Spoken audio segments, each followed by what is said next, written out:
I attended my city's biggest fighting game event of the year, and the one thing everyone asked me was, what's the deal with Beyblade?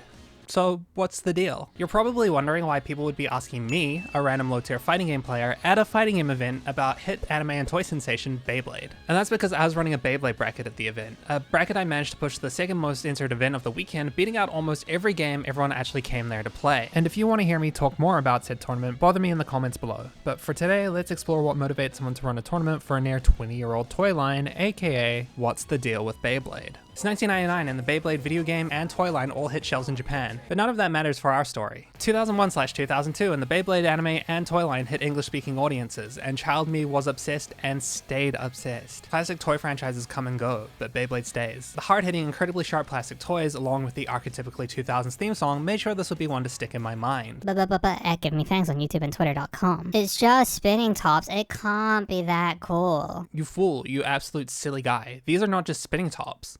They're brand-associated spinning tops.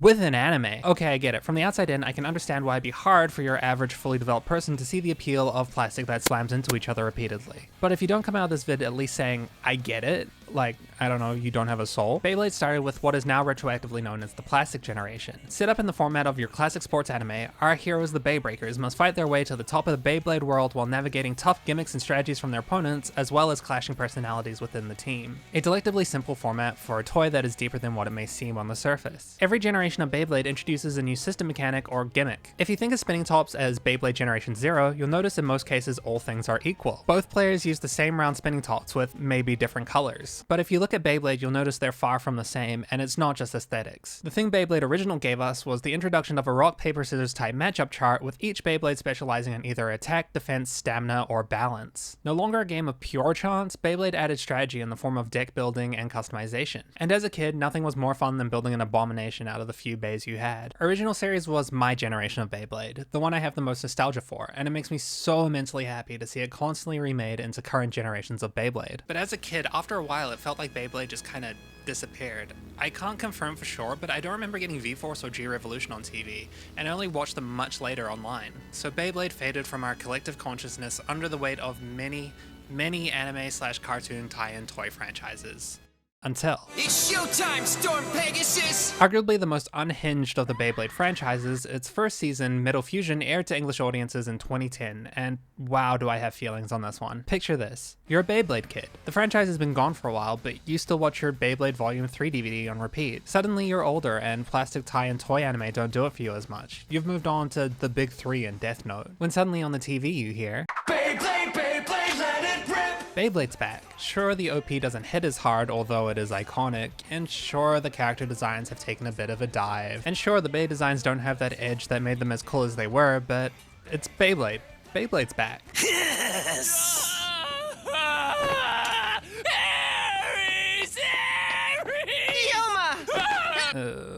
This dub is insufferable and is the primary reason for my fall off of Beyblade. And while I could sit here for ages just running through every bad line read, I think we should do something a little bit more spicy. This is going to be a rough one considering a lot of people in my local circles are a little younger than me and this was their Beyblade series. Beyblade Metal Saga is the worst generation of Beyblade and it's not even close. For me, you know, just like personally, it's not like an objective take or anything, just me personally, I don't like it that much. It's just my opinion, go ahead and cancel me. Okay, compliment sandwich. Compliment. The anime is a level of unhinged, it's actually like hilarious. Like I could watch clips from it all day, just not full episodes.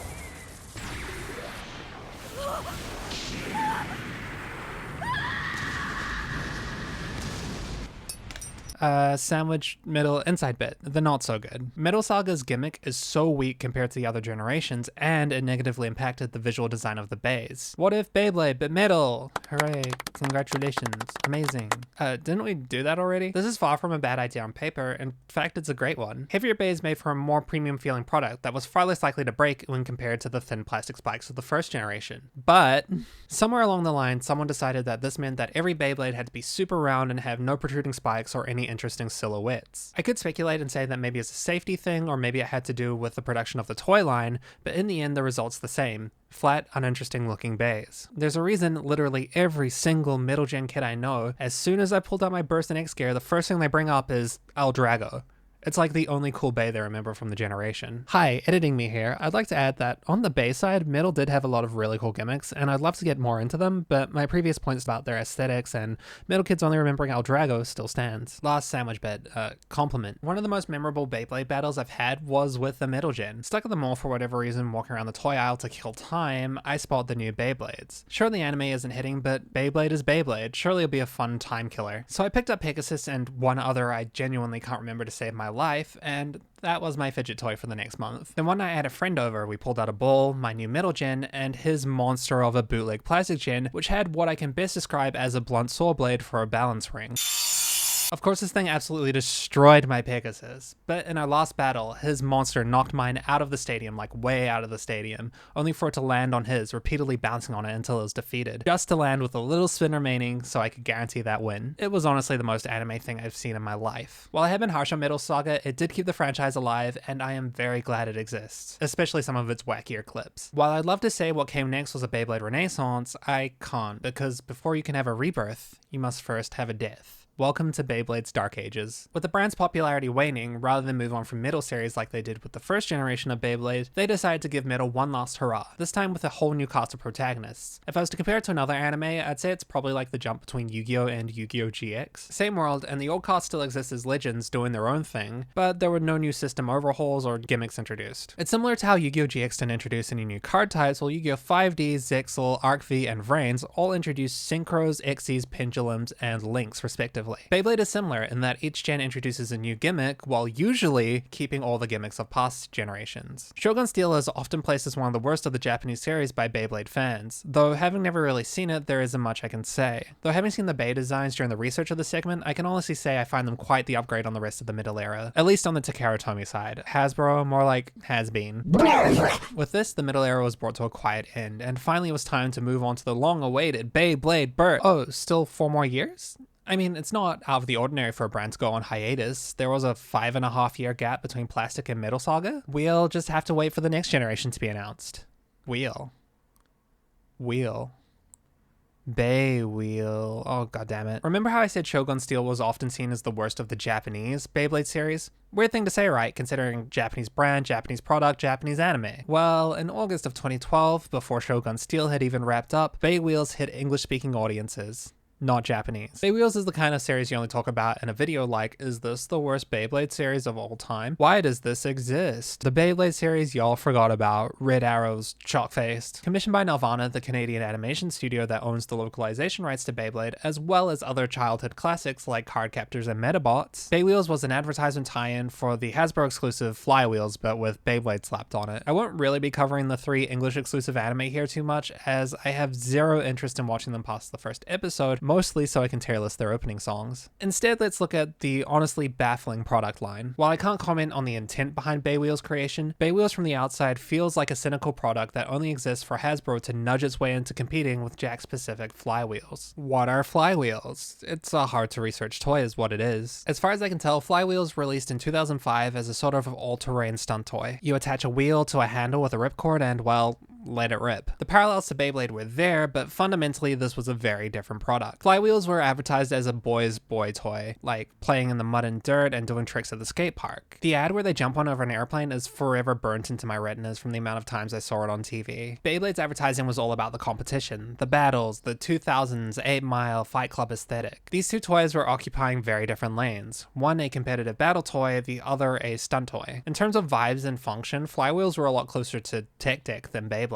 So when Hasbro decided to make Bay Wheels, they couldn't just advertise it as Flywheels with Beyblade branding slapped on it. To keep the heart and soul of Beyblade, the thing that made people actually interested in it, they had to essentially make battle flywheels. It should be fairly obvious why Beyblade battles, where plastic spinning tops smash into each other repeatedly, wouldn't translate well into shooting a wheel at each other.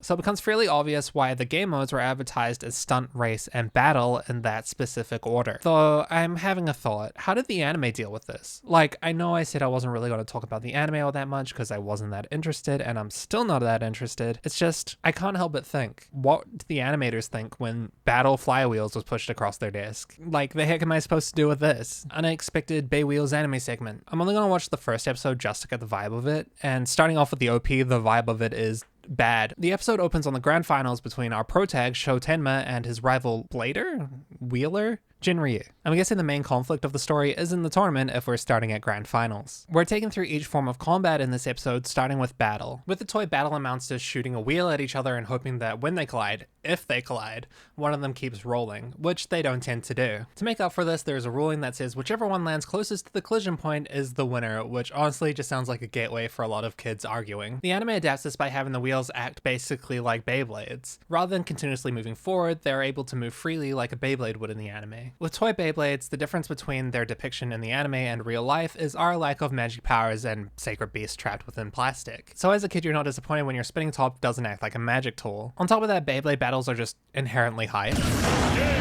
But with Bey Wheels, the disparity between the toy and the anime is just too much. A 20-minute episode of the anime contained 3 different battle types with multiple collisions, while the toy consists of maybe colliding once, followed by 20 minutes of arguing who's further away from the collision point, only to go back to Beyblade or Yu-Gi-Oh or Beat'em or Bakugan or any other anime toy tie-in. Does anyone remember Crush Gear? The next battle mode in the anime is Race. Wheelers shoot their Bey Wheels at each other, and whoever crosses their opponent's line first wins. This is a bit more exciting than the toy version, because this way the Bey Wheels can still interact with each other and potentially block each other, but what would happen if they did block each other and collide? Like, how do you decide a winner? I think the episode was trying to imply that the slower, more powerful wheel would keep spinning to the other end, but it didn't really come across, and all I could imagine was them constantly having to restart the race because one of them couldn't stop crashing. The last section stunt is way different from the toy. Normally this is a pure flywheels ripoff mode where you each do a stunt, but because it's a battle toy now, we have to decide a winner somehow. In the anime, it's just battle again, but this time with more obstacles. But before they begin, the rival character Jin makes a big speech about another form of battle, and the battle type is switched to a sleeper battle. Ignoring the terrible name, it's just the same battle type, but now there are lasers stopping ring outs. And now, even more than before, the Bey Wheels act like Beyblades. It really is just Beyblade in a new form factor, but the thing that ruins it is it doesn't align with the toy line at all. As a kid, I was never disappointed when I got a Beyblade. Spinning top's gonna spinning top no matter what. So I was never disappointed when I couldn't do the magic stuff in the anime, because with a little imagination, my Beyblade battles were just as hype. In the anime, when a Bey Wheel's not acting under the influence of magic and sparkles and stuff, it's still nothing like the toy experience. So if I was younger when Bey Wheels came out and I got one, I think I'd be pretty disappointed. The episode ends with our pro tag Sho Tenma winning the world championship, along with the reveal that the top 3 wheelers of this tournament, who had also been previous world champions, were all on the same team. So we start the series with our pro tag already being the world champion, and top level Bey Wheels being stagnant from the same 3 guys winning it all the time. Basically a first episode where we learn nothing of our main cast, especially on the personality side, along with no conflict to carry us into the next episode. Oh wait, there's some shadowy figures laughing on a rooftop. Storytelling, yippee! I think we spent enough time on the dark ages of Beyblade, so I'll try and speed run through the last 2 Nelvana commissioned series. Bey Warrior Shogun ベイウォリアーズ、ベイレーダーズ。 is a sequel to Bey Wheels, but this time with a completely different toy line to back it up. This time it's Bey Raiders, a vehicle-based collection game where players would rev up a launcher and hit a button to release their Bey Raider, who would go out, collect a disc, and return it to the player. The player with the most wins. This was then followed by Bey Warrior Cyborg, a very confusing entry into the series. From my 5 minutes of skimming the anime, it seems to take place on a desert wasteland of a planet. Our characters use mysterious ancient technology to launch Bey Raiders through gates which transform them into giant self-piloting mechs. At first glance it reminded me more of Zoids, and if I saw it out of context, I'd sooner guess it was a Crush Gear spin-off designed to sell model kits. It's unfortunate it wasn't designed to sell model kits, because some of these creature designs are actually pretty cool. Instead it was designed to sell another Hasbro exclusive toy line, but this one never released. Last thing before we leave the Dark Ages. While writing this I noticed this was the longest section so far, and a lot of that is just weird different things are fun to talk about, but there is a key aspect I want you to take away from this, and that's Hasbro needs to stop. A simple once-in-a-generation gimmick can give Beyblade the lifeblood it needs to keep the franchise going, but Hasbro is constantly trying to reinvent the wheel and make Beyblade something it's not. The simplicity of spinning tops with a couple of gimmicks will never grow old, and we don't need wheels or cars or giant robots to take over. And with that, we leave the Dark Ages and enter what I've wanted to talk about most, the Burst Era, aka my return to Beyblade and what led me to running a Beyblade bracket at a fighting game event. Beyblade Burst may end up being my favorite Beyblade generation of all time, although X is quickly approaching and Plastic Gen is just so cool. Which feels crazy because I didn't even notice Burst during its life cycle and only started paying attention to it after it had already finished. It's like the opposite of Metal Series, series, where I tried to get in early but fell off, and instead I found out super late and dived in super hard. To me, one of Beyblade's biggest strengths is ever since middle series, it really feels like Beyblade has never left toy shelves, at least where I live. The story I told earlier about killing time in the mall and picking up some middle series bays is actually more universal than I thought, and is basically the reason I got back into Beyblade. I have a friend who had burst era Beyblades in a stadium that lives in his car boot, as he tells it that a Westfield voucher with not much use for it, so they spent it on Beyblades at Kmart. One time when we were all hanging out, he brought out the stadium and we went ham on it. We spent the rest of the night going to stores, searching for bays, drinking, and even ran a mini bracket, and also watched Blade 1998. The next time we were hanging out, we went bay hunting again. We picked out some Pro Series bays, got some Korean corn dogs, and played Beyblade in the dark in the parking lot of a doctor's office. It feels weird to say, but Beyblade Burst is responsible for some very cherished memories of mine, and it's not just the ones I've already said. But before we get any deeper into my personal experience with Beyblade, let's get into what makes Burst as special as it is. Burst is the third and longest running of the Beyblade generations, with the anime starting in 2016 and running till 2022. I haven't seen a whole lot of this honestly huge anime, only about the first 30 or 40 episodes, but what I have seen, I have absolutely loved. See, I'm not a huge fan of when Beyblade stakes are super high. I much prefer the sports anime format over the supernatural action series one. So it's really refreshing to start the series with Volt being a fairly mediocre Beyblader whose goal is to grind his way past his rival to the top of Beyblading. Now, as much as I love this genre for Beyblade, I understand why you would go the other way. With sports anime, it requires a bit more work because you actually have to have a cast of appealing and endearing characters that you actually want to root for, otherwise the wins and losses feel meaningless. From what I've seen of Burst's first series, the cast is definitely that, especially this guy, he's so baby. I also love that Rantaro is voiced by Matt Hill, famous for many things, but most relevantly Ed, Ed and Eddie. Like, you can definitely hear it. Stand well out of the danger zone, buddy. Let's splash! I'm taking a bath, honey! It is a bit unfortunate that the dub cast changed between Burst Evolution and Turbo, because I think the dub cast was a great fit for this kind of show, but at least it happened at a point where Burst would regularly switch protagonists between each season. The Burst anime is definitely up there on my to-watch list, and will probably take over Black Clover's spot as the anime I throw on when I have nothing else to do. But if you want more in-depth coverage of the anime, like and subscribe, and bully me in the comment section to do it, because I will literally binge all of them. Let's talk about gimmicks again. Burst is one of the coolest gimmick of any Beyblade generation, and it's not even close, at least in the toy line. The new burst mechanic means that every Beyblade has a damage threshold that if it gets past, it will burst into multiple pieces. It's so cool. For competition, this means that there are now 3 different ways to finish instead of just spin out to knockouts, and it's the highest scoring finish out of all of them. You're probably wondering what I meant by at least in the toy line. Well, this isn't a criticism as much as it is an observation. This technically isn't the first time we've seen Beyblades burst apart into different pieces, but the difference is in older series, this meant that they broke. Having the burst mechanic means that Beyblade shattering isn't this big dramatic moment anymore and can happen multiple times an episode. It's a hard-hitting dramatic staple of the series, and it's just a little sad we won't get to see it anymore. The first episode of X tried to bring back the devastation of a crushed bay in the form of this freak. Of course it didn't hit as hard, but also I was out of it from playing a completely messed up drinking game with my friends where we had to drink every time we saw an X. Editing me back here again to do some takebacks. Oh boy, was I wrong about that. Like, wrong enough that I'd normally cut this entire part out, but it's kind of awkward to cut around, so here's my redaction instead. I have no idea where this idea that Past Me had of Beyblades not breaking anymore came from. Like, yes, Beyblades in the burst era do break. In fact, they might break a little too much. I do think the impact of breaking is somewhat lessened from bursting being a thing, but more so how often breaking seems to happen. But I don't know, I'll have to update when I'm actually finished watching all of Burst. Okay, back to the actual video. All that to say, Burst is swag as heck, and I don't think you could have a new Beyblade generation without it. Getting into Beyblade as an adult allowed me to see the depth in the hobby I didn't see as a kid,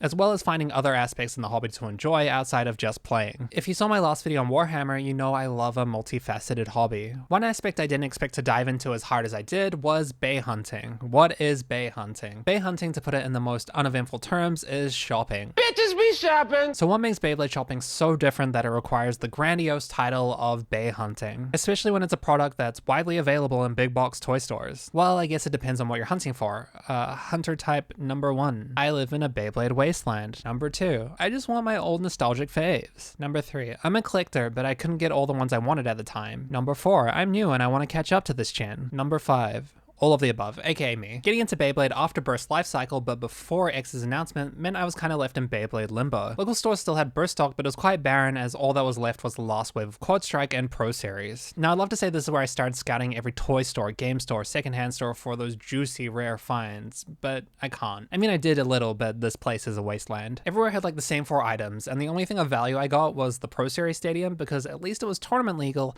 and wasn't prohibitively expensive like shipping on a Takara Tomy one was at the time. That's why for most, bay hunting mostly takes place online. Like with most online shopping, you'd expect pretty much everything to be available at your fingertips, thus is living in the time of Amazon. But surprisingly, Beyblades that weren't just the ones we had in store here were still kind of hard to find. Third-party retailers had ungodly shipping prices, and all our local importers were nearly wiped out of stock. I just wanted one specific burst bay before we moved on to the next generation, just one, man. So with local online stock wiped, the secondhand market being full of bootlegs, and shops being completely barren, what is a new bay hunter to do? Buy off Amazon. Like, it's more limited where I live, and you still have to dodge all the bootlegs, but it's still available. Alternatively, if you were desperate for the hunt, the act of going into stores not knowing what they'd have, if they'd have anything at all, there is still one option left for you.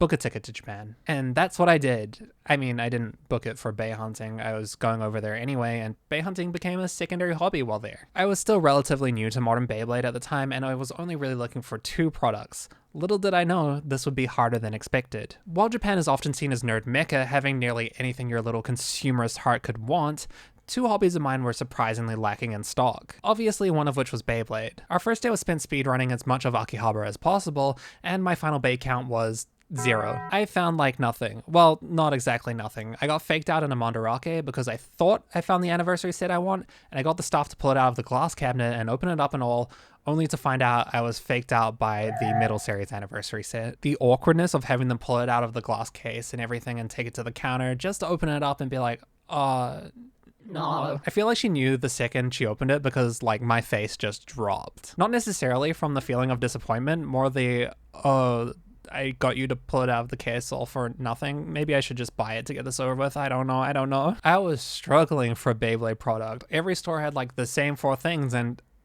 oh, it's just like home. Except its quality to Karatomi bays and not the botched Hasbro ones. It wasn't until a few days later in Nagoya, where I got a literal Beyblade brick, that my luck started picking up. Osaka had hella custom combos in the book off, even one my partner picked up, which absolutely dominated all the bays I got. It even holds up pretty well against what is arguably the best combo of the burst generation. But still no luck on the 2 items I was actually searching for. I got close with the 2020 anniversary V set, but it wasn't that 2023 V2 set that I desperately wanted. Then with literally 2 days left, on my birthday, I found it. Funny enough, you can see it in this Beyblade Geeks video, like right there, that's literally the copy I got, as well as that Tyson badge, like that lives on my bag. So I came home with 1 out of the 2 Beyblade products I was searching for. Though I did get hella triggers, including this kind of beat up plastic gen trigger, which I got from Jungle in Osaka. More than makes up for my lack of guilty longiness. Bay hunting Japan was a little harder than I thought and a lot more fun than expected. A little more spice than just picking up current product from big box store.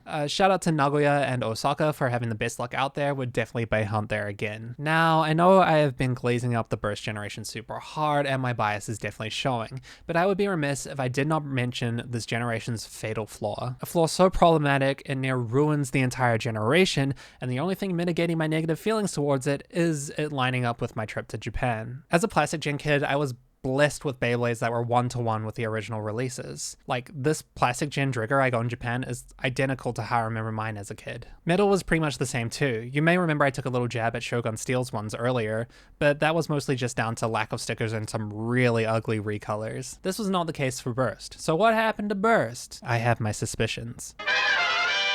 Hasbro rant. Box designs, I like these ones and not these ones. That has nothing to do with anything. Over the course of Burst's life cycle, the American Hasbro bays and the Japanese Takaratomi bays drifted further and further apart in terms of aesthetics, quality, and gimmicks. First of all, why does this matter? I personally think that having bays that are so vastly different unnecessarily splits the community. Imagine rocking up to your first Beyblade local. You've only just gotten in, so all you have is the starter set from your local Walmart alternative. You go to enter bracket only to be told, oh, no, sorry, we only run Takaratomi brackets here. Oh no, now you're out $27 and can't play with your local community until your Takaratomi comes in, shipped at an additional cost. I don't want to have to pay an extra $20 plus additional for shipping on something I used to get for standard retail price. As someone who wasn't around for the Burst era as it was going, I didn't personally witness the downfall of Hasbro Beyblade, but I did notice it frame 1. Despite earlier saying I dived in super hard the second I was exposed to Beyblade Burst, I did have, Observations. The plastic looked and felt cheap, and the weird Bit Beast replacements just kind of looked like a mess of melted plastic, and I just felt like they weren't performing as well as older gens. This was clue number 1 that something was up with this generation, and clue number 2 was Pro Series. On that second day of Bay hunting, I found the Beyblade that made me fall in love with the franchise all over again. Tak Lunar 12 Cross Trans So. 1, it's purple, and 2, the yin-yang-esque circling dragon heads just tickled something in my brain. It did not help that originally I thought they were wolves. Now you'd think the title Pro Series on its own would be enough of a red flag, but with no time to really think about it, I just took a guess. I figured they're like akin to the Pokemon TCG Championship decks, where they take a winning deck profile from a tournament and print it as its own standalone product. Boy, was I wrong. Pro Series, to put it bluntly, in my opinion, is a scam. A scam that can only exist in an environment where Hasbro takes an existing Takaratomi Bay, cheaps out on the materials, guts the gimmicks, and spits out an inferior product, only to try and resell you the original at a $20 markup. Not even to mention the reported quality issues I've seen reported for Pro Series, making them still an inferior product. Hasbro Beyblades feel like bootlegs, which is crazy because A, they're made in the same factory, and B, even the bootlegs for Beyblade are better than this. Sad that this is probably better than Hasbro. Side note, don't buy bootleg Beyblades. It's not just because like they're not tournament legal and you should be out there playing with your community anyway. It's because they likely contain lead. Delicious lead. If you want a more detailed account of the drama, Zankie's rise and downfall of Beyblade Burst video has you sorted. As well as his other content from the era, he's kind of a staple of YouTube Beyblade. Anyway, all this waffle to say, the TT and Hasbro Beyblade X release actually looks pretty similar. So what was all this yapping for? Other than being a time capsule for when Hasbro messed up and Beyblade wasn't equal, this should also serve as a reminder. Beyblade Burst didn't start messed up. We had 2 seasons of near identical products only for Hasbro to throw away near 2 decades of consumer trust on cheaper materials. Beyblade X may look good now, but if we don't stay on Hasbro's tail, we could slip into Burst era too. Before I leave the comfort of the rant floor and move on to the new hotness, Beyblade X, I would like to give Hasbro a little love. Hasbro Beyblade doesn't do gambling. Takaratomi does. As short and blunt as that was, it actually does matter a lot to me, and Hasbro's goated for it. Like, genuinely, I think I could do a standalone rant on gambling in children's toys and how kind of messed up that is, but for now, let's move on to Beyblade X.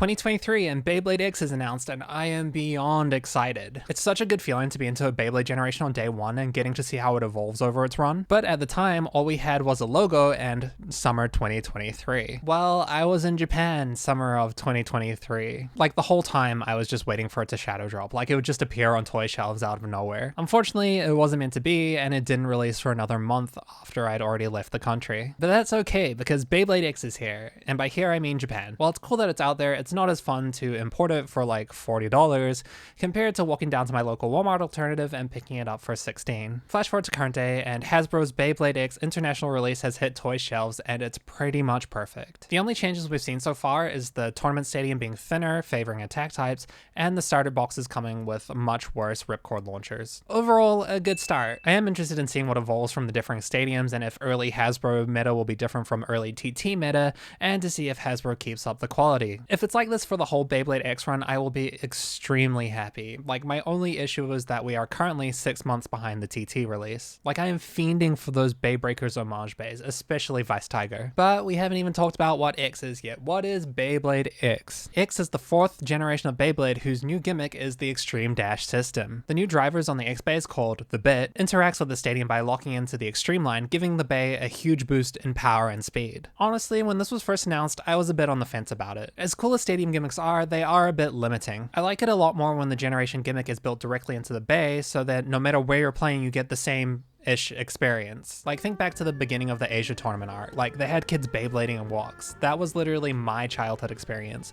We just played in bowls or pots or whatever else you could find. My school had these big barrel basins that were designed for flower pots, but before they were installed fully, they were perfect for Beyblading. The gimmick locks the full Beyblade X experience behind a paywall that most kids can't afford. That being said, this gimmick is so cool. Like, I absolutely love it. The dynamic battles you get. So in conclusion, I am dropping my principles around accessibility and hobbies because metal spinning top go fast. Oh, there's also an anime and manga which I haven't really gotten into past the first episode drinking game, which, yeah, don't do that. I'm sure if you've gotten this far, I've convinced you on some degree to give Beyblade a look. Whether that's walking down to your local Walmart alternative to get the starter set, and by that I mean the stadium set, or if it's browsing your eBay equivalent for your favorite old gen, or if it's even just watching the anime.